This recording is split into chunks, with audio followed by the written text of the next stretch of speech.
지난 금요일 뉴욕 증시는 이번 주 열리는 연방공개 시장위원회를 앞두고 장중 등락을 거듭하며 보합세로 마감했습니다. 유럽 증시는 장중에 예상치에 부합하는 미국의 GDP 성장률 발표 후 일제히 상승세를 보였지만 장 후반 상승폭을 반납하면서 본조세로 거래를 마쳤습니다. 국제유가는 미국의 소비심리 악화와 양적 완화 정책에 대한 경계심으로 하락했습니다. WTI는 0.9% 내린 배럴당 81달러 43센트를 기록했습니다. 미국의 3분기 국내 총생산 성장률이 2.0%로 5분기 연속 성장세를 기록했습니다. 관심을 모았던 근원 개인 소비 지수는 0.8% 상승에 그쳐 추가 양적 완화책에 대한 기대감을 높였습니다. 지난 3분기 미국의 고용비용 지수는 전분기 대비 0.4% 상승한 것으로 나타났습니다. 시카고 공급관리자협회는 10월 구매관리자 지수가 60.6을 기록했다고 밝혔습니다. 기업과 소비자들의 지출이 증가세를 지속하고 있다는 의미로 풀이됩니다.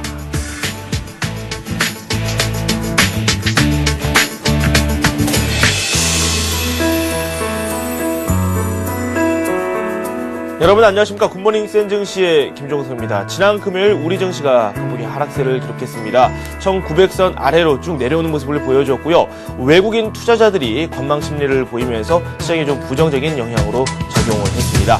미국 증시에서도 이런 양상이 전개가 됐습니다. 물론 우리 증시보다 많이 하락하지는 않았는데요. 양적 완화책에 대한 우려와 기대가 교차하는 가운데 이 경제 지표들이 속속 발표가 되면서 미국 증시에 어느 정도 영향을 미쳤습니다. 이번 주에 있을 여러 가지 이벤트 쪽으로 집중하는 그런 양상이 계속해서 전개가 됐는데요. 어떤 소식들이 또 기다리고 있는지 저희가 꼼꼼히 한번 살펴보도록 하겠습니다. 먼저 지난주 금요일에 마감된 미국 증시 상황 한번 살펴보도록 하겠습니다. 오늘은 신한금융투자 강남구청역 지점 최호선 대리와 함께합니다. 안녕하세요. 네, 안녕하십니까? 네, 먼저 미국 증시 마감 상황부터 정리해 주십시오. 예, 뉴욕 증시는 이제 FOMC를 앞두고 경기감으로서 보합으로 끝났고요. 다우지수는 4포인트 오른 11,118.49포인트로 마감을 했고요. S&P 500 지수는 마이너스 0.5포인트, 그러니까 1,183.26포인트로 마감을 했습니다. 네. 그리고 기술주에는 나스닥 지수는 0.04포인트, 2,507.41포인트로 마감을 했고요. 네. 내용으로는 역시나 이제 11월 2일에서 3일 열리는 연방공개시장위원회, 그러니까 FOMC를 앞둔 경계감 때문에 이제 투자자들이 관망세로 좀 지켜봤다는 게 이제 핵심이고요. 네. 월간 기준으로는 이제 그 FOMC에서 제시된 양적 완화 정책에 대한 기대감으로 10월 한 달 동안 다우 지수가 3.1% 올랐고요. 네. 나스닥 지수가 5.9%, S&P 500이 3.7% 오르며 일단 10월도 어쨌든 그 2개월째 상승세를 지속을 했습니다. 네. 그래서 이제 금요일 주목했던 지표가 3분기 국내 총생산인데 예상치에 부합한 2%로 발표가 됐고요. 네. 그다음에 이제 연준이 주목하는 물가 지표인 근원 소비 지출 지수가 이제 0.8%의 상승에 미쳤다는 점이 추가 양적 완화 정책에 대한 어떤 기대감을 더 좀 높였고요. 네. 그다음에 이제 10월 미시간대 소비자 질의 지수가 67.7을 기록하면서 네. 1년 만에 가장 낮은 수준을 나타냈다는 점을 네. 연준이 또 경기 부양 위에 조치를 좀 취할 거다. 이렇게 기대감을 좀 높였습니다. 네네. 먼저 저희가 실적장이 전개가 되고 있기 때문에 이 실적부터 한번 꼼꼼히 살펴보도록 하겠습니다. 에너지 기업이죠. 이 기업인데 셰브론이 실적을 발표했습니다. 주가에도 어느 정도 영향을 미쳤거든요. 예, 그래서 셰브론 3분기 이제 순이익이 예상 밖에 이제 감소를 했고, 네. 3분기 순이익이 37억 7천만 달러, 그러니까 주당 1.87달러 수익을 냈는데, 전년 동기 대비 좀 소폭 감소된 부분입니다. 그리고 예상치 2.15달러보다는 좀 하향 수준이고요.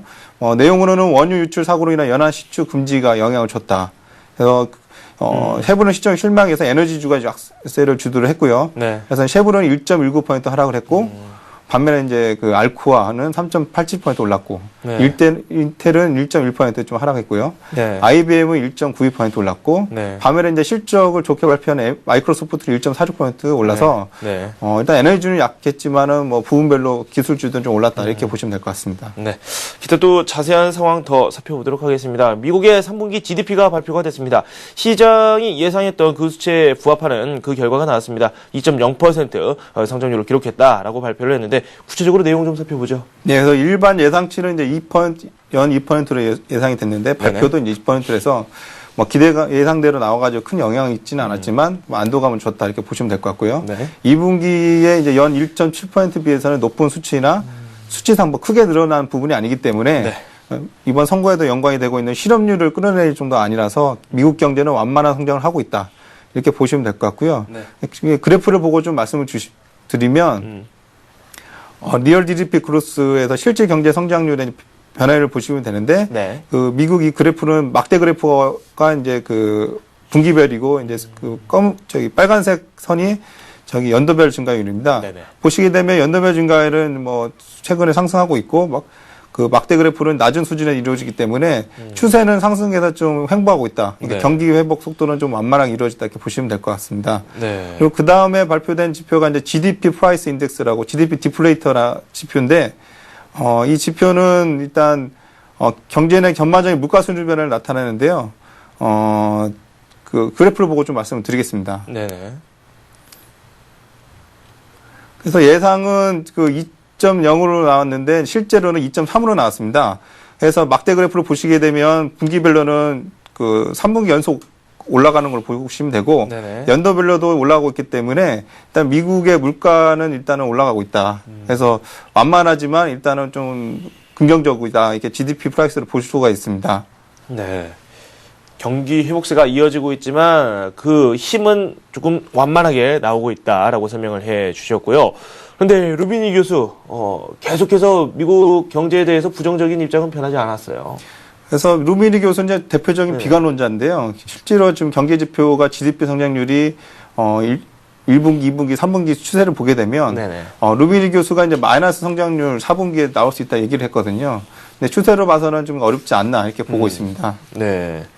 루비니 교수 말씀까지 한번 들어봤고, 구체적으로 지표 더 살펴보도록 하겠습니다. 미국의 10월 PMI 지수가 발표가 됐는데, 뭐 예상 밖으로 증가를 했다. 뭐 이렇게 정리된 소식들이 속속 들려오고 있습니다. 전해 주십시오. 예, 그래서 예상치 57.6보다 높은 60.6으로 발표가 됐고요. 네. 9월 60.4보다는 소폭 높은 수치입니다.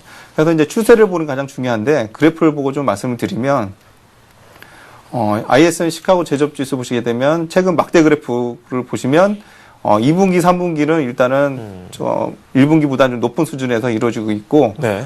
이번 실적은 예상치 50.6보다 높은 60.6으로 해서 네. 나쁜 편은 아니다 이렇게 보시면 될 것 같습니다. 네. PMI 지수 한번 정리를 해봤고요. 미국의 10월 소비자 신뢰 지수 같은 경우는 좀 악화가 됐습니다. 소비에 대해서 우려가 또 생길 수밖에 없는 그런 부분인데 어떻습니까?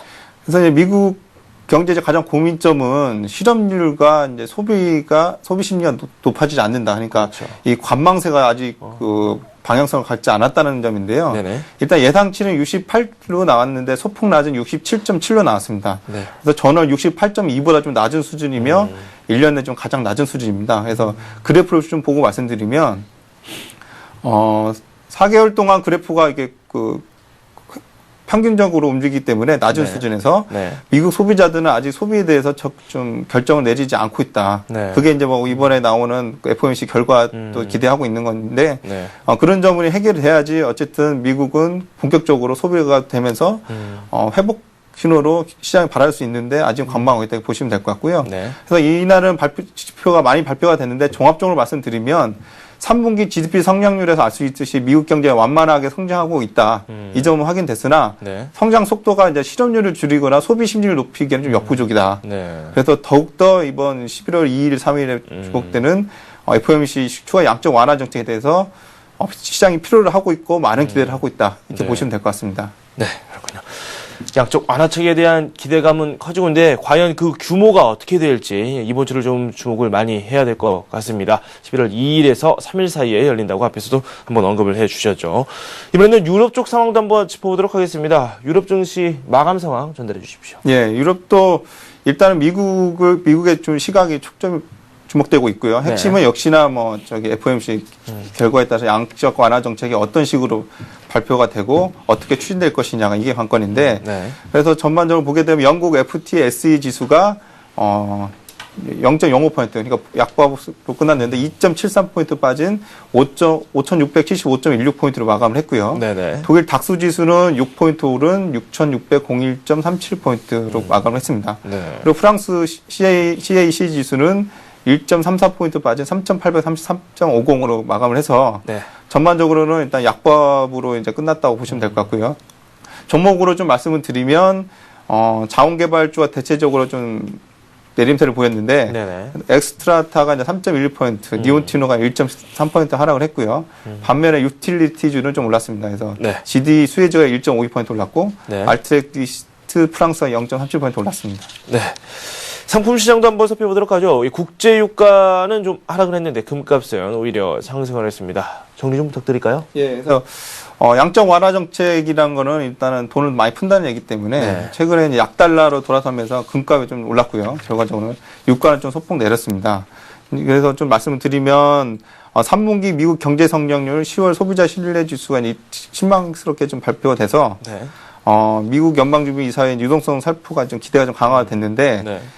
결론적으로 말씀드리면 5일이 0.75달러 빠진 81.43달러로 마감을 했고요.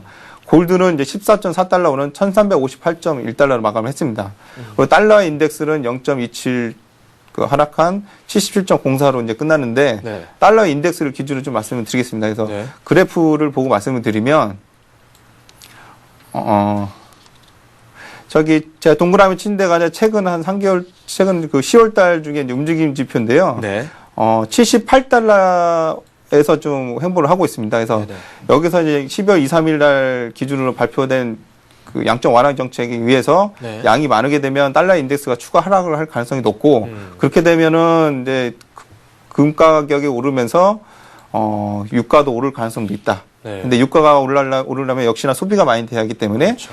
다시 또 GDP 성장률이나 개인 소비 지표까지 연관을 해서 보셔야 된다. 그래서 네. 상품에 투자하신 분들은 달러 인덱스, 특히 12월 2일, 3일에 발표된 이후에 네. 인덱스 어떤 방향 움직이냐 이걸 주목해야 할 것 같습니다. 상품과에 좀 투자를 하셨다 그런 분들은 달러 인덱스가 내려갈 경우에 상품 가격의 상승을 기대할 수 있다. 그렇죠. 그런 말씀이신 거죠? 예. 네, 알겠습니다. 상품에 대한 말씀도 한번 들어봤고요. 이번 주 주요 일정 한번 살펴보도록 하겠습니다. 먼저 경제지표 쪽부터 살펴보도록 할까요? 예, 예. 네. 그래서 이번 주 뉴욕 증시는 7월 달부터 기대해왔던 이제 그 FOMC 결과가 이번에 좀 나오게 되는데, 어느 정도의 국채를 매입할 것인가, 그리고 대규모 국채 매입을 한 번에 발표할 것인지, 아니면 뭐 경제 추이를 봐서 탄력적으로 매입을 할 것이냐가 관건인데, 네. 계속 저번 주부터 얘기가 나왔지만, 뱅크 오브 아메리카나 메리린치는 이제 1조 달러를 예상을 했습니다. 네네. 처음에는 컨센서스가 1조 달러였고요. 좀 크게 보는 회사가 이제 골드만삭스인데 2조 달러를 좀 할 것이다. 국채 매입을 할 거다. 이렇게 예상을 하고 있었습니다. 근데 다만 이번 FOMC에서는 일반적인 컨센서스가 이제 줄어들어서 5천억 달러 규모 자산 매입이 일단 발표할 거다. 이렇게 네네. 이게 일반적인 견해고요. 최소로 따지면 이제 월스트리트 저널이 발표한 한 몇천억 달러 수준에서 발표가 되고 네. 집행도 좀 점진적으로 진행할 거다 해서 이런 부분이 시장 약세를 좀 유도하지 않았나 이런 부분이 있고요. 네네. 그다음에 가장 주목해야 할 빅 이벤트는 역시 12월 1일 미국의 중간선거입니다. 그래서 화요일 치러지는 미국 중간선거는 버락 오바마 행정부에 대한 이제 중간평가 성격이 강한데 최근에 여론조사를 보게 되면 공화당이 이제 좀 강한 편이었다가 네. 민주당이 좀 올라오는 추세다. 그래서 경합적이 더 늘어나서 네. 결과는 12월 1일 날 뚜껑을 열어봐야 된다. 이렇게 보시면 될 것 같고요. 네. 그래서 민주당이 이기게 되면 기존 정책들이 이제 추진에 대한 힘이 실리기 때문에 네. 시장도 일단은 방향성을 알기 때문에 이제 좀 탄력을 더 받을 거로 기대가 되고 네. 반대가 된다면은 좀 저지받지 않을까 이렇게 보시면 될 것 같습니다. 네. 중간 선거도 한번 잘 살펴봐야 된다라는 말씀을 해주셨고요. 기업들도 실적을 계속해서 이어서 발표를 합니다. 기업 실적 발표 스케줄도 한번 정리 좀 해주십시오. 기업 실적은 그 월요일 날 이제 쿠퍼 타이어가 발표가 되고요. 네네. 그다음에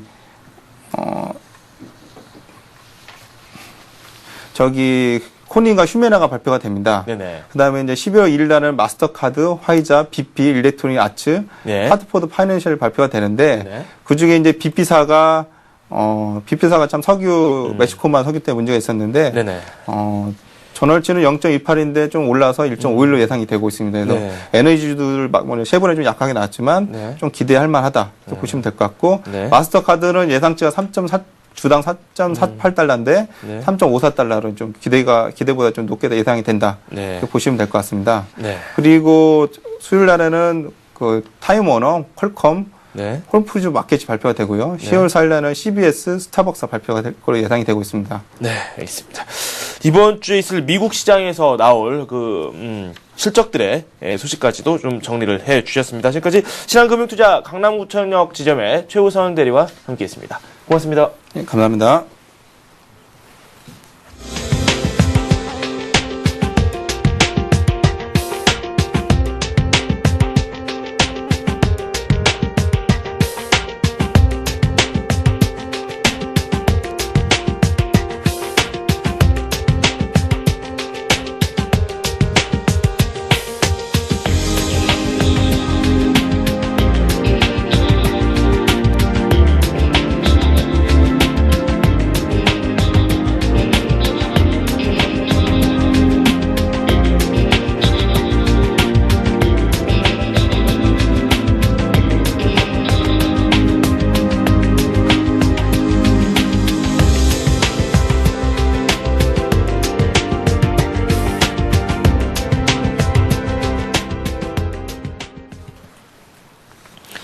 네, 오늘의 센 전략 시간입니다. 신한금융투자 영등포 지점의 조재석 부장과 함께하도록 하겠습니다. 안녕하세요. 예, 안녕하십니까. 네, 먼저 이번 주 전략을 한번 저희가 짜기 전에 예. 지난주부터 한번 되돌아봐야 될 것 같습니다.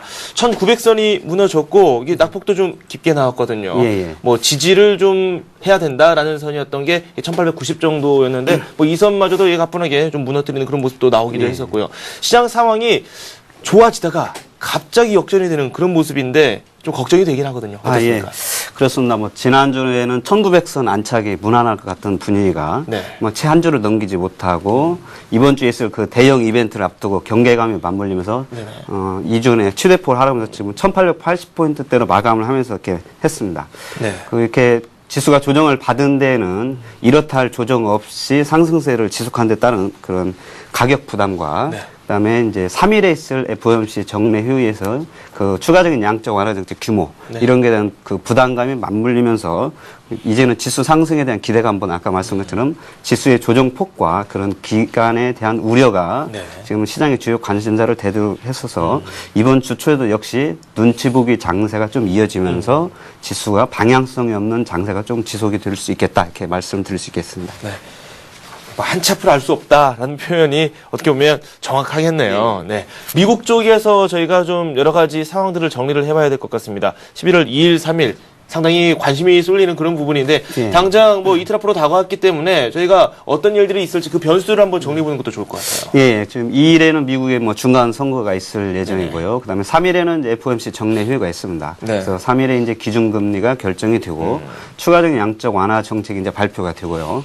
중간 선거는 뭐 정치적 이벤트로서 좀 영향이 있겠지만은 이제 오바마 행정부의 정책의 지속성에 대한 그런 게 결정이 될 거고요. 그렇지만 정치적 이벤트는 뭐 좀 있으면 지나가기 마련이고 가장 중요한 이런 양적 완화 정책이 결정이 되면은 지금까지 지수 상승의 원동력이었던 이런 유동성, 네. 유동성의 그 흐름에 가장 큰 영향을 미치기 때문에 네. 이런 양적 완화 정책을 좀 잘 살펴봐야 될 것 같은데요. 네. 그 지금까지 양적 완화 정책이 그 지난 8월 말에 그 버냉키 의장의 그 코멘트가 나왔습니다. 네네. 그러고서 지금 지수가 9월과 10월 두 달간 거의 200포인트 가까이 상승을 했습니다. 따라서 그런 유동성에 기대해서 상승을 했기 때문에 특히 이머징과 아시아 증시가 많이 상승 영향을 받았기 때문에 네네.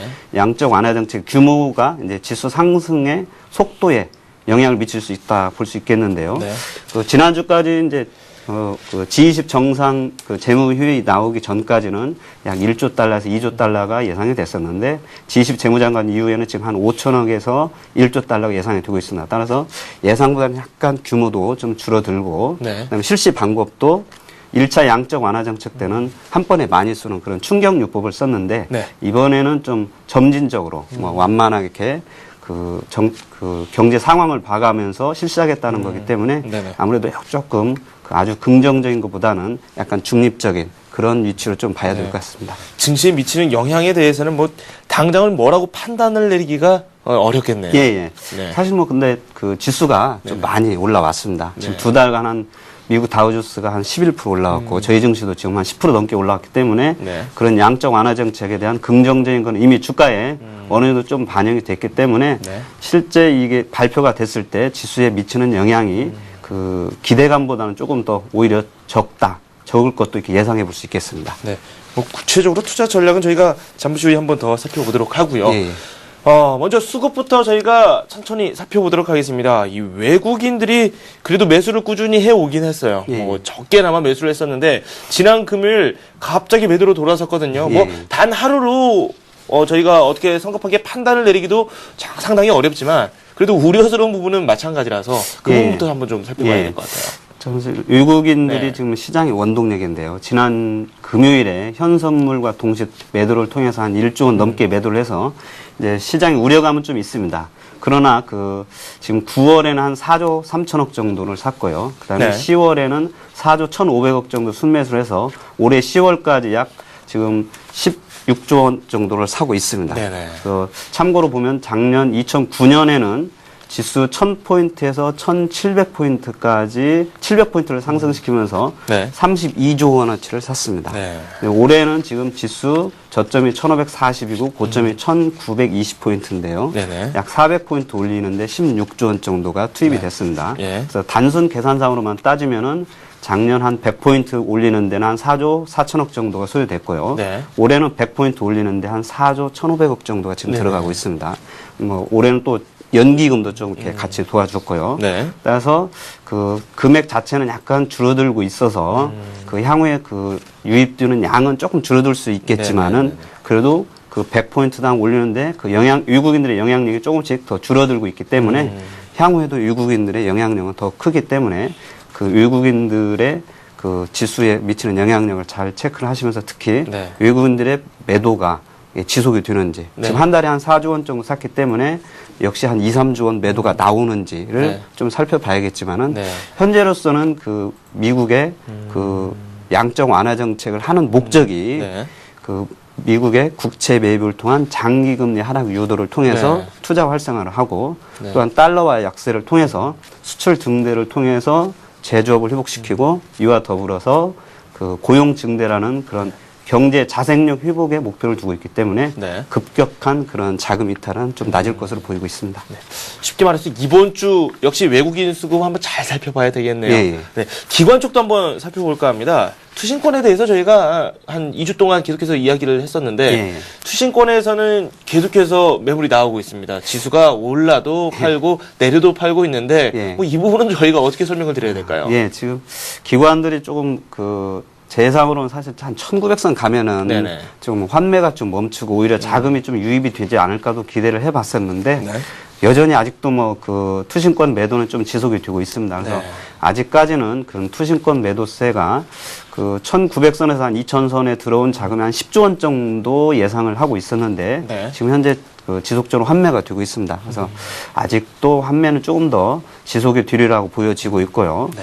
또한 그 지수 1900선에 오면서 오히려 이제 신규 자금 유입은 조금 이렇게 그 투자자분들이 좀 어렵게 생각하는 것 같습니다. 네. 그래서 그 일선 창구에서는 많이 이렇게 적립식 펀드를 많이 권유를 하고 있는 입장이다 네. 보니까 그 거치식으로 들어온 자금이 아무래도 적다 보니까 유입되는 양보다는 유출되는 규모가 크기 때문에 네네. 당분간은 조금 더 펀드 환매는 좀 이어지라 보고 있습니다. 네.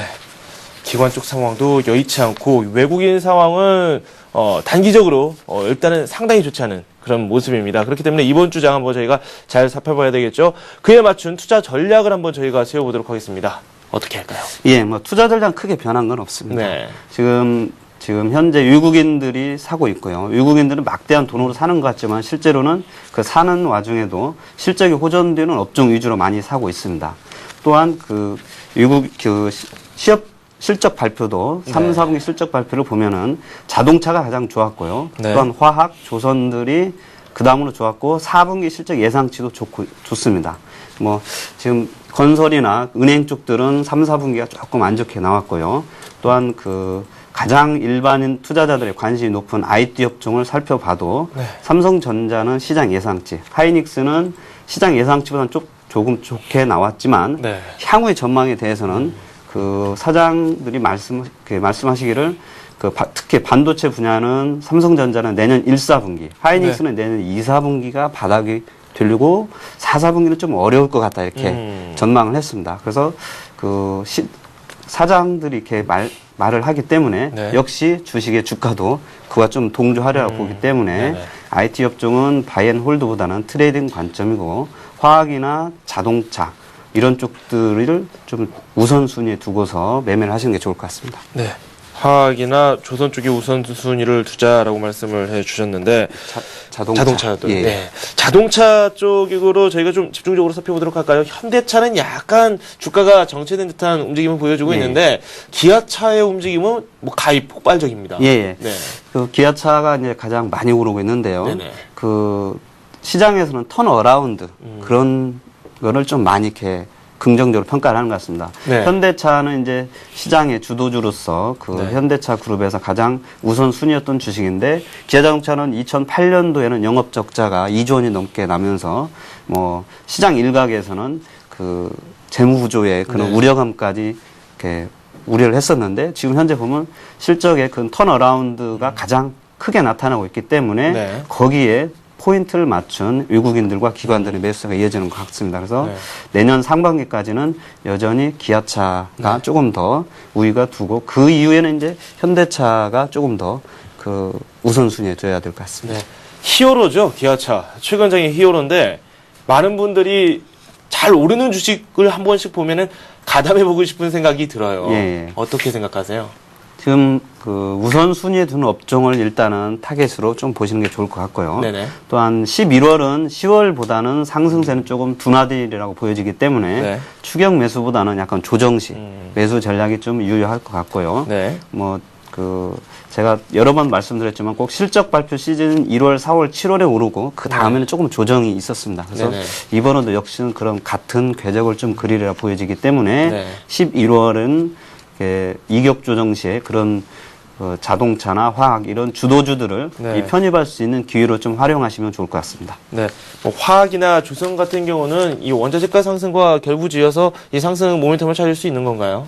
예, 맞습니다. 지금 화학업종 같은 경우도 사실 4, 4분기가 약간 비수기입니다. 네. 비수기여서 그 주가도 많이 좀 덜 오르고 실적도 조금 예상치보다는 좀 떨어지는 그런 상황인데 네. 이번에 그 대표적으로 LG화학이 실적 발표를 할 때 이 9월부터는 제품 가격도 오르고 따라서 4, 4분기 실적도 많이 좋아지고 내년 1, 4분기 실적도 호실적을 기록할 거라 이렇게 얘기를 하고 있습니다. 따라서 대표 화학기업이 이렇게 예상을 했을 때 주변 화학기업들도 여전히 좀 좋아진다 볼 수 있기 때문에 네. 여전히 좀 관심 순위에 두시는 게 좋을 것 같습니다. 말씀하신 그런 재료들이 지금 현 주가에 반영됐다고 보십니까? 아니면 아직 미반영됐다고 보십니까? 지금 현재까지는 사실 일정 부분 반영이 됐습니다. 네. 그 과거 IT 주가가 많이 반영이 돼서 향후 전망이 안 좋으니까 좀 빠졌습니다. 네네. 근데 지금 자동차나 화학들은 향후 전망도 괜찮고 네. 내년도 전망도 여전히 좀 좋기 때문에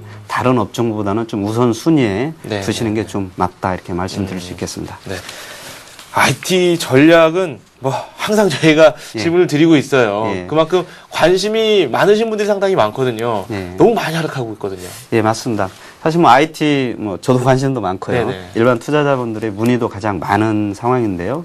아까 말씀드렸듯이 삼성전자가 이번에 영업이익의 한 70%가 사실 반도체였고 하이닉스는 뭐 100% 반도체 업체인데 그런 반도체의 그런 업황이 아직은 조금 어렵다라고 업계 자체에서 그렇게 얘기를 하고 있고 네. 내년도에는 지금 설비 증설이 약간 지금 이번에 좀 줄어들고는 있습니다만 네네.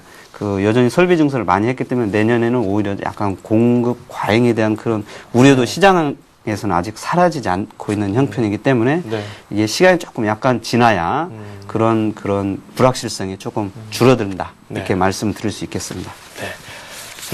금융 쪽도 좀 짚고 넘어가도록 하죠. 금융 쪽 흐름은 언제쯤 나아질까요? 참 IT 못지 않습니다. 예, 금융은 사실 그 우리 증시만의 네. 그런 모멘텀보다는 그 유럽이라든지 미국과 같은 그런 선진 증시의 모멘텀이 좀 더 크게 좌우를 하는 것 같습니다. 네. 그 부동산 경기도 좀 안 좋고 그다음에 이런 건설 경기라든지 이런 쪽들이 조금 그 분위기가 좀 좋아져야 네. 그런 은행권 주식에도 좀 모멘텀이 좀 뒤로야 보여지기 때문에 네네. 사실 내년도 실적에 가장 좋아지는 업종을 이렇게 많이 얘기를 하면은 은행도 얘기를 하고 있습니다. 네. 따라서 은행도 4, 4분기 찬바람이 불 때는 조금 편입을 해보는 시점이 될 수 있겠지만은 여전히 그 전량을 다 편입하기보다는 네. 약간 포트의 일부로서 편입을 하고서 좀 보시는 게 좋을 것 같습니다. 네. 대형주들 쪽으로는 약간씩 위기감이 몰려오고 있습니다. 중소형주들이 상대적으로 강세를 이어갔고 그 때문에 코스닥 쪽이 더 관심을 받았는지 모르겠습니다. 낙폭이 금요일에 상대적으로 제한이 됐거든요. 예. 향후 흐름 어떻습니까? 예, 맞습니다. 지금 지수가 그 박스권 장세를 좀 예상을 하고 있고 네. 지수에 대한 부담감도 있기 때문에 사실 중소형주도 좀 그 관심을 보이고 있고요. 지난 10월 한 중반까지도 네. 그 중형주 상승률이 대형주보다 높았습니다. 네, 따라서 네. 여전히 이런 중형주 쪽의 실적주로 네. 좀 관심을 두고서 매매를 하시면은 오히려 시장 대비에 좀 초과 수익률을 얻을 수 있을 전망으로 보여지고 있습니다. 네. 그러면 오늘 투자 전략을 저희가 세워본다면 대형주 쪽보다는 중소형주 쪽으로 낫다는지 뭐 그런 말씀이신 거지. 뭐 구체적으로 오늘 투자 전략 말씀해 주십시오. 예. 오늘 그 화학이나 이런 쪽들은 좀 보이는데요. 오늘의 관심 종목은 이제 제가 카프로를 좀 들고 왔습니다. 네네네. 이 카프로도 이제 지난번에 한번 제가 설명을 드렸던 종목인데요.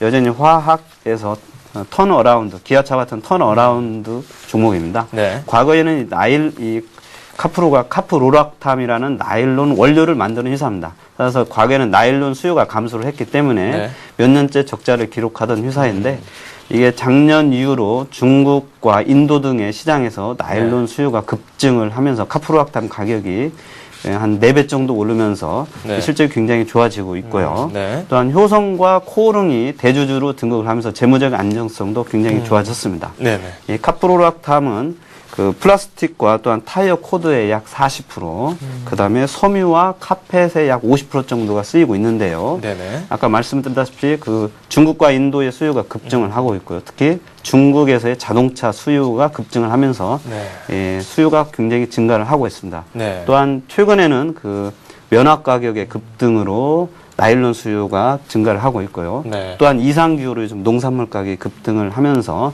농산물 가격 급등의 수혜주로도 이렇게 좀 불리고 있습니다. 네. 따라서 여전히 올해 실적도 좋아지고 내년 실적도 좋아지리라 보고 있고요. 올해는 한 매출 한 9,600억에 영업이익이 한 1,100억 정도로 주당 순이익이 한 2,400원 정도 예상이 되어지고 있습니다. 네. 그래서 여전히 매수 관점으로 좀 보시면 좋을 것 같고요. 네. 특히 뭐 차트를 보면서 좀 말씀을 드리도록 하겠습니다. 차트를 보시면은 그 외국인들이 지속적으로 순매수를 하면서 사실 네. 우상향 추세를 지속을 하고 있습니다. 네. 그래서 어떻게 보면 좀 부담스러울 수도 있는데요. 네. 사실 그 그냥 단순 생각하시면은 조정 받을 때 그냥 매수하시는 네. 다 생각을 하시면 좋을 것 같고요. 네. 지수가 많이 오른 거에 대한 부담보다는 내년도도 여전히 좋아진다는 그런 네. 거에 주안점을 맞추시고요. 예, 금요일에는 약간 그렇게 위에 꼬리를 단 피리침 형태의 음봉이 나와서 좀 이렇게 차트만 보면은 네. 부담스럽지만은 거래가 많이 증가를 안 했습니다. 네. 이 거래가 만약에 급증을 했으면은 좀 부담스러운 위치인데 그 하락을 하면서도 거래가 급증을 안 했기 때문에 네. 크게 부담스러운 위치는 아니고요. 특히 개인들은 많이 매도를 하지만은 기관과 외국인들은 올 한 해 내내 지속적으로 순매수를 하고 있습니다. 그래서 네. 최근 2달간만 보여도 기관들은 한 70만 주 정도, 네. 외국인들은 한 10만 주 정도 순매수를 하고 있어서 네. 매수 관점으로 대응을 하시면 좋을 것 같고 매수 가격은 주 초반에 그 조정을 이용한 19,500원에서 19,000원 초반 사이에서 매수를 하시면 좋을 것 같고요. 네. 손절가를 굳이 꼽으라면 약 11선 가격인 18,500원을 손절가로 두시겠고요. 네. 우선 1차적인 목표가는 올해 주당 순이익 2,400원에 시장 포함 한 10배를 곱한 24,000원을 1차적인 목표가로 정하도록 하겠습니다. 네. 뭐 매물대를 찾기가 어렵습니다. 그만큼 신고가를 예, 벌이고 예. 있는 그런 종목이기 때문에 그 부분에서 이게 장점이 될지 아니면 독이 될지 그게 좀 궁금하거든요. 일단은 그 네. 시장에서 신고가를 기록한 종목들은 좀 지수가 지속적으로 좀 상승하는 경향이 많고요. 네네. 아까 말씀드린 대로 이게 그 고점에서 대량 거래가 터지면은 좀 문제가 되는데 네. 이 주봉상에서도 나왔다시피 그 지수가 종목이 상승을 하고 있지만은 네. 거래량이 아직 그 크게 터지질 않고 있습니다. 또한 그 외국인과 기관들의 네. 엄청난 쌍끌이 매도가 나오기 전까지는 네. 매수 관점으로 좀 대응을 하시는 게 좋을 것 같습니다. 네, 알겠습니다. 카프로 저희가 지금까지 살펴봤습니다. 구체적인 내용도 한번 저희가 샅샅이 살펴봤죠. 신한금융투자 영등포지매 조지석 부장과 지금까지 함께했습니다. 고맙습니다. 예, 감사합니다.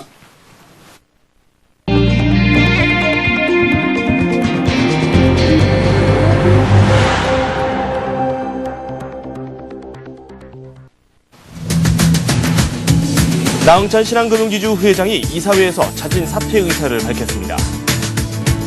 미국 FOMC 회의를 앞두고 엔화 가치가 다시 15년여 만에 사상 최고치를 경신하면서 엔화가 70엔대로 진입할 것이란 전망이 제기됐습니다.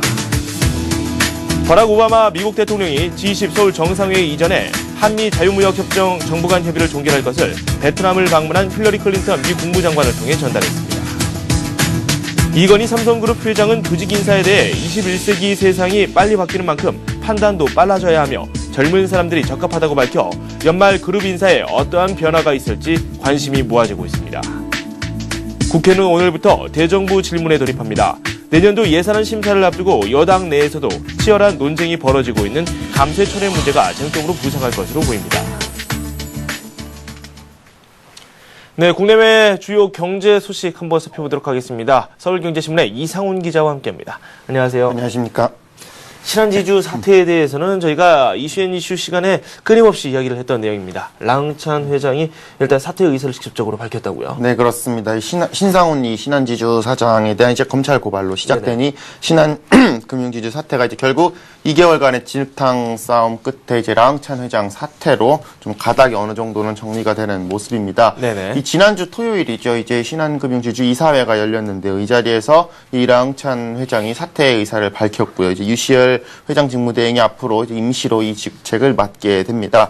하지만 이제 이걸로 사퇴가 결코 끝났냐 이렇게 보기에는 조금 힘들 것 같고요. 아무래도 나 회장 같은 경우는 여전히 이 지주이사회 이 등기이사 자격을 좀 유지하겠다 네. 이러한 입장을 계속적으로 밝히고 있는 상황이고요. 또 신상훈 이 지주 사장이나 또 이백순 신한은행장 모두 이 서로의 뭐 표정과 행동만을 지금 바라보고 있는 아주 불안한 형국이 현재 진행되고 있다 이렇게 좀 말씀을 드릴 수 있겠습니다. 네. 지금 금융계에서는 지금 이 신한금융지주 사태에 지난 2달간을 보면서 과연 신한이 자체적으로 좀 갈등을 수습할 능력이 있는지 이 부분에 대해서 좀 근본적인 지금 문제 제기를 하고 있는 상황인데요. 네. 특히 이제 의결권을 가진 이사회가 제 기능을 발휘하지 못했고 또 사실상 어떻게 보면 엄밀히 따지면은 지분의 한 17%, 14% 정도밖에 갖고 있지 않은 이 일본에 있는 이 주주들에게만 좀 모든 거를 매달리는 이런 네. 형국들. 그러다 보니까 나머지 주식 87%, 88%는 어떻게 보면은 허수아비가 아니냐. 이러한 좀 아주 극단적인 이야기들까지 나오고 네네. 있는 상황입니다.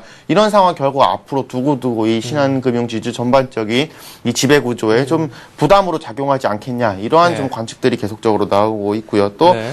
이런 현상들 때문에 앞으로 이제 라 회장이 비록 퇴임은 했지만 퇴임 이후에 과연 이 신상훈 사장의 검찰 조사가 어떤 식으로 결론이 날 것이냐. 또 이 라 회장 같은 경우는 지금 금융실명제법 위반 혐의를 받고 있는데 네. 여기에 대해서도 이제 결론이 어떻게 나느냐. 여기에 따라서 향후 좀 이들의 이사직 유지 여부도 나아가서 이 신한금융지주라는 이 조직 자체의 좀 행보까지도 흔들릴 수 있지 않겠냐. 이러한 지적들이 끊임없이 제기가 되고 있습니다. 네.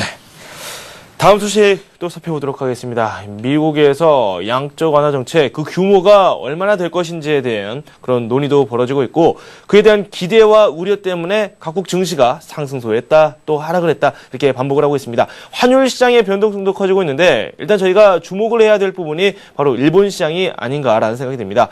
엔화가 상당히 타격을 입고 있죠. 네, 그렇습니다. 뭐 이번 주 아무래도 전 세계 최고의 이 이제 경제 관련 이벤트라고 하면은 결국 이 미국 FOMC의 양적 완화를 들 수가 있을 겁니다. 과연 네. 이 규모가 어느 정도로 될 것이고 어떤 식으로 단행될 것이냐에 따라서 네. 이 전 세계 통화 가치 나아가서 전 세계 이 금융시장 경제계 전반적으로 좀 이렇게 요동을 칠 여지가 있는데요. 일단 지난주 상황까지만 저희가 살펴보겠습니다. 어제 같은 경우 장이 열리지 않았으니까요. 네. 이 뉴욕 외환 시장에서 엔화 가치가 이제 달러당 이 80.37엔 까지 치솟은 모습. 지난 95년 4월 기록한 이 사상 최고치 당시 이제 79.95엔으로 이제 장을 마친 바가 있는데요. 네네. 거의 그때 선까지 육박을 했다. 이렇게 저희가 살펴볼 수 있겠습니다. 아무래도 이제 오는 3일로 예정된 이제 2차 양적 완화 결정을 앞두고 좀 엔고의 가속도가 붙었다. 저희가 이렇게 설명을 해 볼 수가 있겠는데요. 네. 당초 같은 경우 이제 예상보다 작은 이 2,500달러 정도의 양적 완화에 그칠 것이다. 이러한 보도들이 뭐 나오고는 있습니다만은 여전히 뭐 상황이 불안합니다. 일단 뭐 미국의 3분기 경제 성장률이 현재 지금 잠재 성장률보다 낮다는 2%대에 지금 머물고 있으면서 좀 미국이 경기 부양을 위해서 결국은 대규모 양적 완화를 단행할 수밖에 없지 않겠느냐. 이러한 지금 관측들이 계속적으로 나오고 있고요. 이러한 관측들이 결국 시장에서 좀 약달러를 부추기는 것이 아니냐. 현재로서는 이렇게 이제 지적이 되고 있습니다. 네. 이것 때문에 이제 시장에서는 오늘 3일로 예정된 FOMC를 앞두고 좀 일시적으로라도 이 엔화가 사상 최고치를 경신하지 않겠느냐. 그렇기 때문에 이제 오늘 밤과 또 내일 밤 시장을 저희가 유심 있게 지켜봐야 될 것 같고요. 네. 또 이제 이를 두고서 이제 결국 일본 측에서 가만히만 있겠느냐. 그러한 부분에서도 저희가 또 관심을 한번 모아볼 부분. 뭐 9월 달에 이미 일본이 이제 대대적인 이 시장 개입을 했는데요. 이번에도 역시 시장 개입을 어떤 식으로든 할 수 있지 않겠느냐. 계속적으로 일본 정부가 그런 부분에 있어서 전향적인 입장을 보여왔는데 네. 그러한 부분들이 현실화될 수 있는 가능성 여전히 저희가 제기를 해볼 수 있겠습니다. 네. 이와 더불어서 이제 우리나라 시장이 어떻게 움직일 것이냐 이 부분에도 초점을 맞춰봐야 되겠는데요. 현재로서는 좀 원화 같은 경우 좀 단기적인 출렁거림이 불가피하더라도 좀 하락 기조, 원달러 환율의 하락 기조가 계속적으로 이어지지 않겠느냐 이러한 관측들이 계속적으로 제기가 되고 있습니다. 네. 그리고 G20 쪽으로도 저희가 항상 큰 관심을 가지고 있습니다. G20 회의가 얼마 남지 않은 상황인데, 뭐 그에 앞서서 지금 여러 가지 논의가 또 펼쳐지고 있죠. 오바마 대통령이 우리 정부에게 한미 FTA에 대한 내용을 좀 G20 이전에 좀 마무리 좀 짓자. 이런 코멘트를 또 했거든요. 네, 그렇습니다. 네. 사실 우리 정부도 그렇고 미국 정부도 그렇고 이번 이제 G20 정상회의를 이제 전후로 해가지고 아마 이 버락 오바마 미국 대통령과 우리 이명박 대통령이 이제 아마 네. 양자회담을 할 텐데 이 자리에서 이제 양국이 지금 노리고 있는 점 중에 하나가 한미 FTA를 두고 서로 이제 환하게 웃으면서 악수를 하는 네. 그런 지금 포즈를 현재 지금 서로 염두에 두고 있다 이렇게 설명을 드릴 수 있겠습니다. 그렇기 때문에 지금 조금이나마 이제 틈이 벌어져 있는 거를 양쪽이 앞으로 남은 열흘간 좀 지속적으로 좁혀서 어떤 식으로도 좀 이제 좀 해결점을 모색해 보자 이러한 점이 현재 지금 생각을 하고 있는데요. 네. 지난주죠 이 힐러리 클린턴 미국 국무부 장관이 우리 이제 이명박 대통령을 만나서 G20 전에 좀 한미 FTA 협의를 끝내자 이런 이제 버락 오바마 미국 대통령의 의견을 전달을 했습니다. 이 대통령도 여기에 이제 적극적으로 좀 동의하고 나서고 있는 상황이고요. 네. 지금 오랫동안 이 교착 상태에 빠져 있는 한미 FTA 좀 머지않아서 이 최종 타결될 가능성 그 어느 때보다 높아지고 있다 이렇게 네. 설명을 드릴 수 있겠습니다. 네. 이번 주 중에 이제 관심사 중에 하나가 이 한미 장관급 2차 통상협의 과연 어느 정도로까지 진행이 될 것이냐 아직까지 뭐 시기와 장소는 정해지지 않았지만 뭐 이제 이번 주 내로 이제 국내에서 이루어질 가능성 굉장히 높습니다. 네. 미국 같은 경우는 이제 뭐니 해도 이 자동차와 쇠고기의 추가적인 시장 개방을 우리 측에 강력하게 요구하고 있는 상황이고요. 그렇기 때문에 우리 측이 과연 이 부분에 대한 수용을 어느 선까지 해줄 수 있을지 그 부분에 이제 관심이 모아지는 대목입니다. 네. 일단 지난주에 있었던 이 샌프란시스코에서 있었던 이 1차 협의에서는 사실 별다른 성과를 거두지는 못했습니다. 네. 어쨌거나 이제 미국이 이제 우리 측에 보다 좀 추가적인 개방을 요구하고 있는 만큼 하지만 우리 측에서는 또 협정 내용에 변경은 별로 없을 것이다. 이런 입장이기 때문에 양측 간에 지금 현재 이견은 높은 상황입니다. 하지만 앞으로 열흘간 과연 어디까지나 이 좀 의견을 좁혀갈 수 있을지 저희가 이 G20 전에 좀 계속적으로 관심을 기울여 봐야 될 것 같습니다. 네.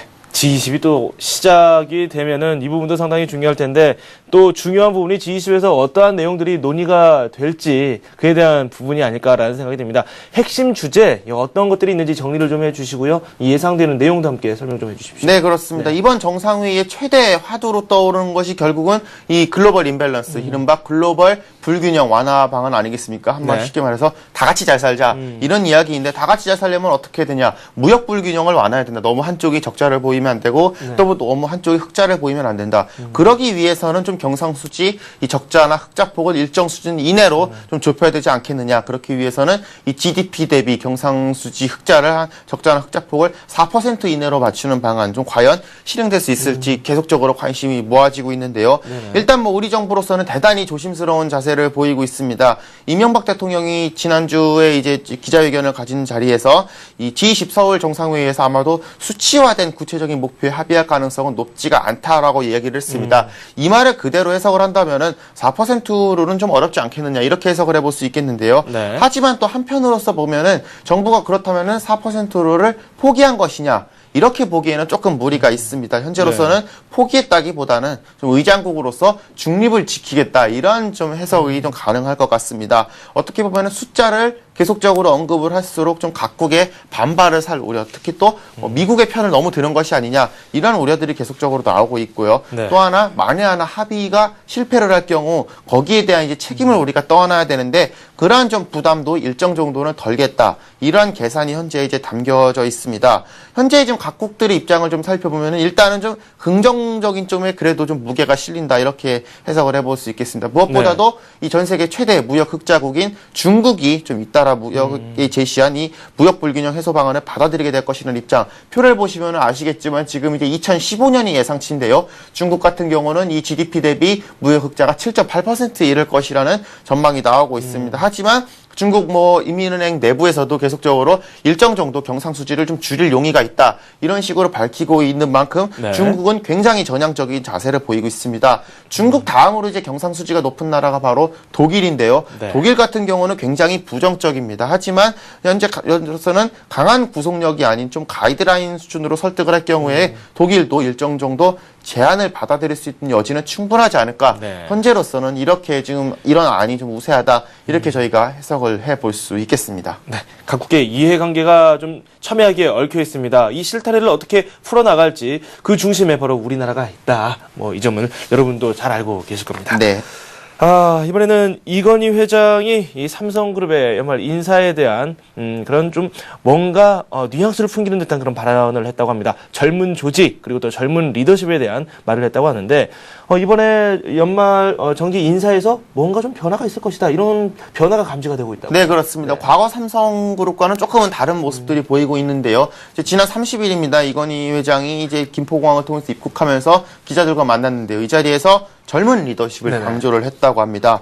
이에 앞서서 젊은 조직을 강조한 것이 큰 폭의 인사를 뜻하냐 이러한 질문에 대해서는 21세기에는 세상이 빨리 바뀌는 만큼 좀 판단도 빨라져야 된다면서 이렇게 하기 위해서는 좀 젊은 사람들이 적합하다 이렇게 이야기를 했습니다. 그만큼 네. 좀 이제 급변하는 시대 상황에 적극적으로 대처할 수 있는 젊은 층을 중용을 하겠다 이러한 뜻으로 해석을 해볼 수 있겠는데요. 네. 그렇기 때문에 좀 올 연말 삼성의 정기 인사에서 좀 전격적인 세대 교체가 이루어지지 않겠냐 그러한 관측들이 설득력을 얻고 있습니다. 뭐 가장 뭐니 해도 최미의 관심사는 이건희 회장의 아들인 이재용 삼성전자 부회장이 과연 올해 사장으로 승진할 것인지에 대한 여부인데요. 네. 또 이제 삼성전자가 올해 어려운 경기 여건 속에서 어쨌든 간에 이제 기대 이상의 실적을 내지 않았습니까? 지금 매출로는 40조를 찍은 상황인데요. 이러한 것을 감안을 할 때 좀 성과를 거둔 이 40대 임원들이 대거 좀 승진하면서 좀 전진 배치되지 않을까. 현재로서는 이런 관측들이 점점 우세해지고 있는 상황입니다. 네, 마지막으로 이번 주 주요 일정 저희가 다시 한번 체크를 해보도록 하겠습니다. 네, 그렇습니다. 일단 국회가 오늘부터입니다. 금요일까지 이 국회 대정부 질문에 돌입을 합니다. 아무래도 이제 내년 예산안 심사를 앞두고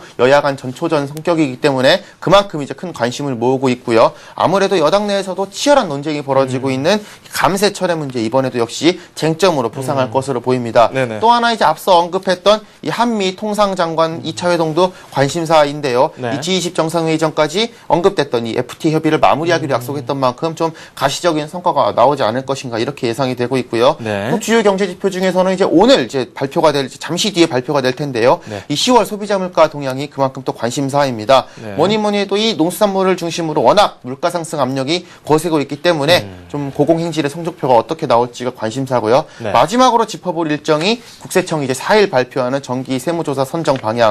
현재 지금 이제 기업에 대한 사정기관이 전방위 사정이 이루어지고 있는 만큼 네. 과연 국세청의 세무조사 칼날 어디로 향할지 저희가 한번 지켜봐야 될 것 같습니다. 네, 이번 주 주요 일정까지 한번 정리를 해봤습니다. 서울경제신문 이상훈 기자와 함께했습니다. 고맙습니다. 고맙습니다. 네, 굿모닝 센증시 저희가 준비한 소식은 여기까지입니다. 저는 출발 센증시에서 다시 찾아뵙겠습니다.